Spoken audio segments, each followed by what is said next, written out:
اذا فاتک الحیا ففعل المعاصی، جب تمہاری حیا اور شرم مفقود ہو جائے، ختم ہو جائے، تو اب جو چاہے وہ کر۔ نماز پڑھ، روزہ رکھ، زکوٰۃ دے، حج کر، صدقات کر، خیرات کر، للہیت کر، قربانی کر، عقیقہ کر، خیرات کر، کوئی بھی تمہارا عمل اللہ کے یہاں قبول نہیں ہے، کیونکہ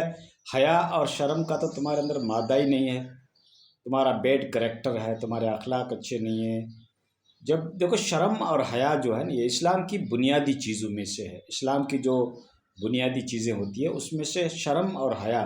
اخلاق جسے کہا جاتا ہے، کریکٹر جسے کہا جاتا ہے، یہ تمہارے اچھے ہونے چاہیے، عادتیں اچھی ہونی چاہیے، اخلاق تمہارے اوصاف حامدہ ہونا چاہیے۔ خصوصاً دوستو آج کا یہ میں ٹاپک کیوں اختیار کر رہا ہوں، کیونکہ بد حیائی، بے شرمی، بے غیرتی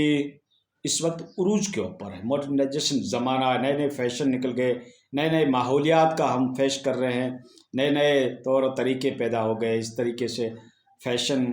اور اس طریقے سے بدکاریاں اس طریقے کے عام خاص ہو گئی ہے کہ بس اس کو لوگ برائی نہیں سمجھتے۔ وی آئی پی سوسائٹی کا تو ایک طرح کا فیشن بن چکا ہے، جتنا اونچا کپڑا پہنا جائے گا وہ وی آئی پی سوسائٹی میں کہلائے گا۔ دوستو ماں باپ جو پیرنٹس ہیں وہ کچھ اپنی اولاد کی نگرانی نہیں کرتے، کہاں جا رہی ہے، کیا ایکٹیویٹی پرفارمنس کر رہی ہے، کیا پڑھائی کر رہی ہے، کہاں پڑھائی کر رہی ہے، کیا اس کی سنگت ہے، کیا اس کے ساتھی ہے، کیا اس کی فرینڈ شپ ہے، کس کے ساتھ اس کا اٹھنا بیٹھنا ہے، کیسی اس کی صحبت ہے،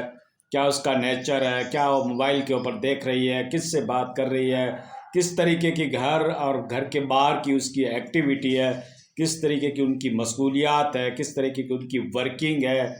یہ سارے ماں باپ کو اس کے اوپر دھیان رکھنا چاہیے۔ خصوصاً آج کے دور کے اندر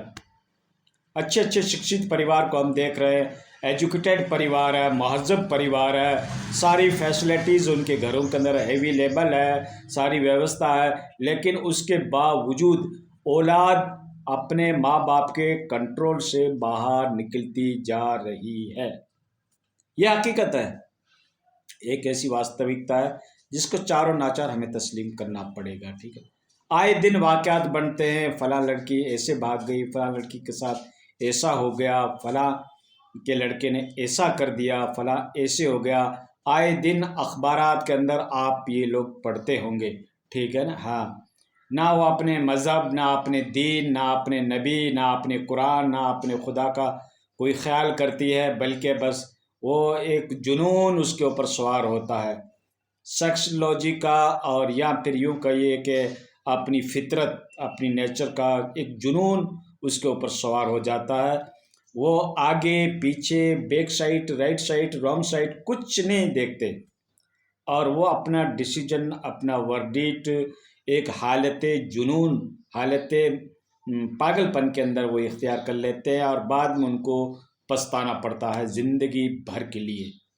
چڑیا چگ گئی کھیت، پھر پچھتانے سے کیا فائدہ ہے۔ دوستو انسان کی عزت انسان کو ایک بار ہی ملتی ہے، جب وہ ختم ہو جاتی ہے تو پھر دیکھو ڈھور میں اور انسان میں کوئی فرق نہیں رہتا ہے۔ ماں باپ کے لیے بھی ذلت بن جاتی ہے، اولاد ماں باپ کے لیے اس طریقے کی ذلت بن جاتی ہے کہ وہ کسی کو منہ دکھانے کے لائق سماج میں نہیں رہتے۔ ماں باپ سے بھی ونچت، ان کی عزت کو بھی خاک میں ملا دیا، اپنے نبی کی شان کو بھول گئے، کلام پاک کی عظمت کو بھول گئے، خدا کی وحدانیت کو بھول گئے، کلمہ طیبہ کو بھول گئے، اور اپنے ماحول، اپنی سوسائٹی، خاندان سب کی عزت کے اوپر پانی پھیر دیتی ہے۔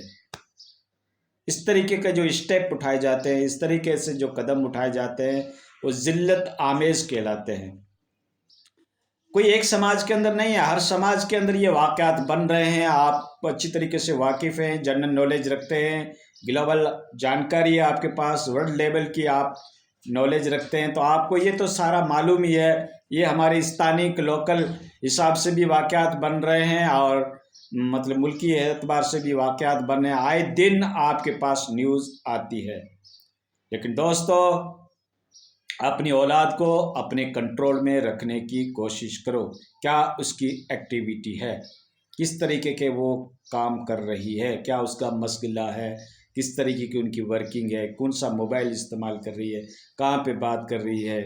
تو اس کے اوپر ماں باپ کے لیے ذمہ ضروری ہے کہ اس کی نگرانی کرے اپنے اولاد کی، ٹھیک ہے نا؟ نہیں تو اولاد تمہارے ہاتھوں سے باہر نکل جائے گی، اور آپ کا جو ماحول ہے گھر کا، اس کا افیکٹ بھی بچے کے اوپر پڑتا ہے۔ ایک گھر کے اندر قرآن پاک کی تلاوت ہوتی ہے،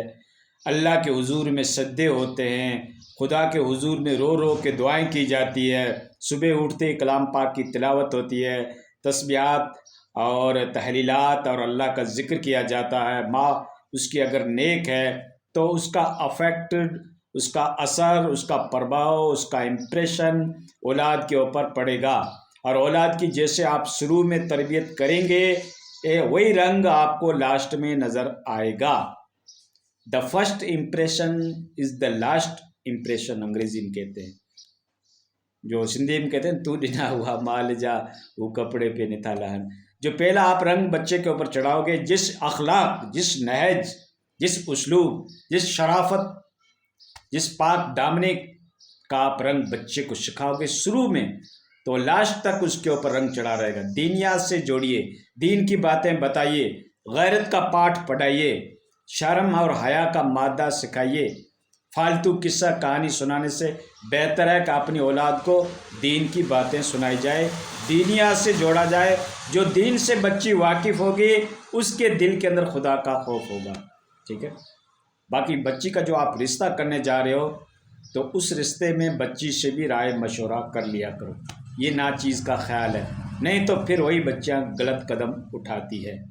ماں باپ بھی خاندان دیکھ کر رشتہ کریں، اس کے ساتھ ساتھ میں جس کو زندگی گزارنی ہے، پوری لائف گزارنی ہے، اس سے بھی رائے مشورہ کر لیا جائے تو سب سے بہتر رہے گا۔ ٹھیک دوستو، کہنے کو تو بہت ساری باتیں ہیں، لیکن یہ ساری حقیقتیں آپ کے اوپر منکشف ہے، یہ حالات اور یہ سچویشن آپ کے اوپر پورا کلیریفیکشن ہے، مجھے زیادہ بتانے کی ضرورت نہیں ہے۔ اور یہ گھٹنائیں ہر سماج میں گھٹتی ہے، کوئی میں ایک سماج کو دوشی قرار نہیں دیتا، ہر سماج میں گھٹنائیں گھٹ رہی ہے۔ اللہ را سنبھل جاؤ، ایورنیس پیدا کرو، نہیں تو پھر چڑیا چگ گئی کھیت، پھر پچھتانے سے کیا فائدہ۔